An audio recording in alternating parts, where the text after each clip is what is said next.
The youngsters turned at the sound of Master Gaian's voice, but discovered that their teacher wasn't alone. 2 other men were flanking him, but there was no sense of danger.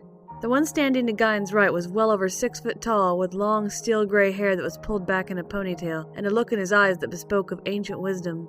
Despite his aged eyes and hair, his face was that of someone in his late 30s at the most. His attire was also very strange. The style was that of a simple pair of gray pants and long-sleeved shirt, but the material looked almost like velvet. And not only that, but both men were wearing the strange outfits and no shoes. The other man was different in that his outfit was more yellow in color. His vibrant shoulder-length golden hair just barely brushed his shoulders, and his eyes lacked the depth of wisdom of the taller man. But despite that, he only looked a few years younger. Both men wore the same serious expression that Master Gaian now displayed, and the younger boys gave each other a stare that said, "This doesn't look good." "Master, who are these men?" Medwin asked, slight suspicion in his voice even though the men had posed no threat yet.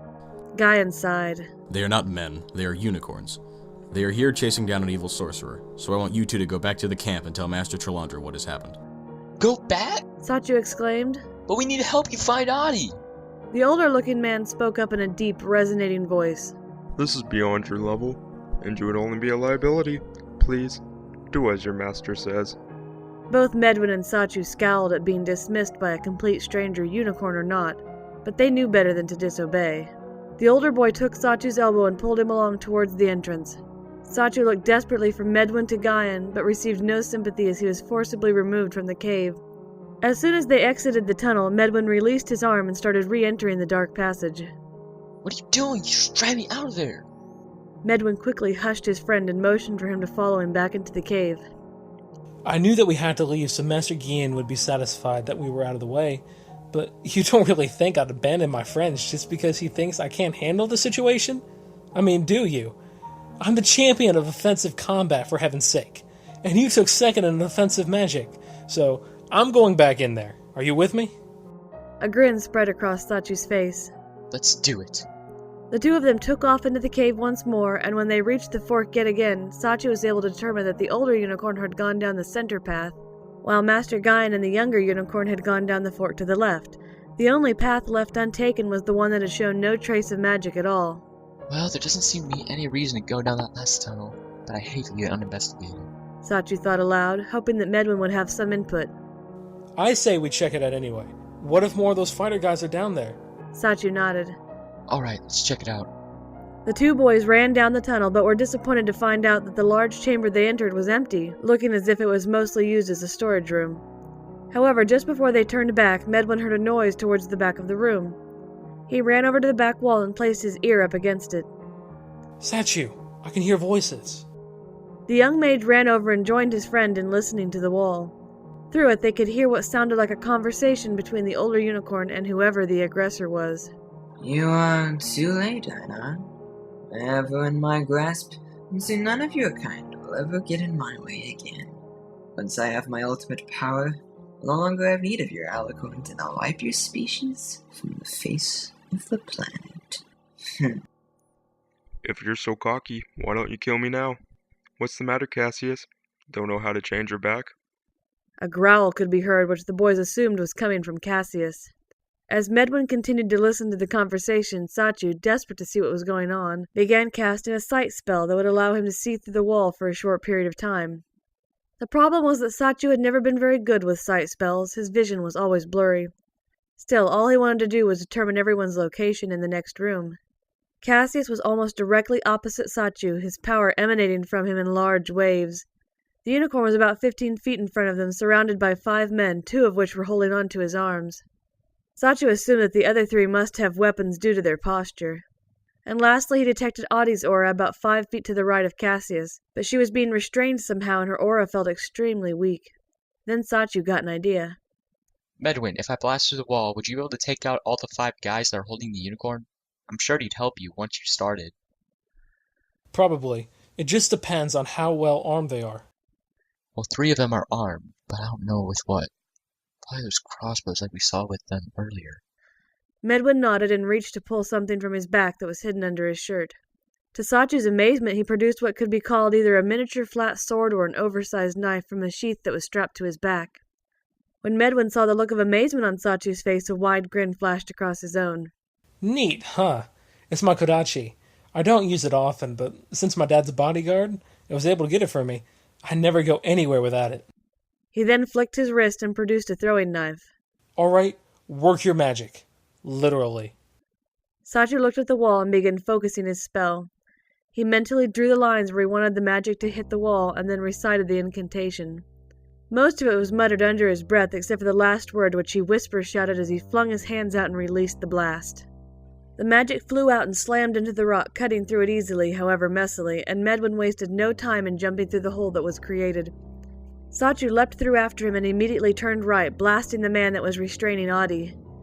She immediately began to collapse, and Sachu barely managed to catch her before she hit the ground. He looked up to see Medwin taking out the third armed man while the unicorn fought with the two men that were restraining him. It seemed that Medwin must have thrown his knife at the man that had been standing behind the unicorn, as he now lay on the ground with the hilt protruding from his neck. The other armed men were scattered on the ground with slashes across their throats from Medwin's Kodachi. Sachu quickly turned his gaze to Cassius to finally get a glimpse of the man that was the root of all this evil. His long face looked only vaguely human as it turned to peer at him. In fact, his whole body looked like it had been stretched and twisted so that it only barely resembled the human he must have once been. His white hair stood out in stark contrast to his wrinkled skin and fell in layers around him so that one could barely notice the black symbols that were woven into his blood-red cloak. However, the thing that chilled Sachu to the bone was the dark mage's eyes. His irises were a brilliant blue, which was customary for a high-powered mage, but the rest of his eyes were streaked with lines of crimson and black as if they had already died and started to decay. Cassius stood and raised a hand towards Sachu, preparing to blast the boy, and Sachu did nothing to stop him. He couldn't move, couldn't think. The only thing he saw were those eyes. Suddenly his trance was broken as a blast of white light slammed into Cassius and knocked him back into his chair. Ionar the unicorn was now free and engaging the dark mage in battle. Get Adi out of here. Now! He yelled to the two boys. Sachu reached down and tried to heave Adi up, but her dead weight was proving to be a problem. Luckily for Sachu, Medwin was much stronger than he, and it took him all of 2 seconds to throw the girl over his shoulder and pull Sachu through the hole. As they raced back towards the entrance, Sachu felt suddenly guilty at his lack of assistance in the rescue. Hey Medwin, I'm sorry. I know I wasn't much help back there. You're not used to fighting. It's alright. And if you're really that worried about it, just make up for it next time. Sachu nodded and resolved that in future battles he wouldn't freeze up if there was another one. As the boys neared the fork, they could hear the sound of the guards waiting for them up ahead. Medwin pulled up before they made it there and turned to Sachu. He motioned that he was going to give the unconscious girl to the mage so that he could fight. Sachu nodded and with Medwin's help managed to get the girl balanced on his shoulder. Medwin then ran forward, pulling out his Kodachi from his spine sheath and producing another knife in his other hand. He quickly released the knife before he'd even emerged from the tunnel, and Sachu gasped when he leapt out into the open, narrowly avoiding a hail of crossbow bolts. Sachu ran after him and stopped as soon as he could see one of the men, and he let fly a mage arrow. To his surprise, the man had no shields around him, and he took the arrow full force. Sachu knew that he'd better act fast in case someone decided to put up a shield. He moved forward until he could see several of the men and threw mage bolts at each of them. He was so focused on his battle that he didn't see the man further into the room that was aiming his crossbow at him, but someone else did. Master Gaian and the younger unicorn charged out of the tunnel opposite Sachu and proceeded to take down the rest of the men. When the last one was down, Master Gaian turned to aim a very stern look at the boys. However, just when it looked like he was about to lash out, he smiled. I guess we were wrong about you two. You proved to be quite ready for this. The younger unicorn watched the three humans as they spoke, but suddenly he tensed. More men are coming, as is Cassius. We need to move now! Gaian bit his lip in thought. Avital, why don't you take the boys and Audi while I hold them off? No, you can't do it alone, Master.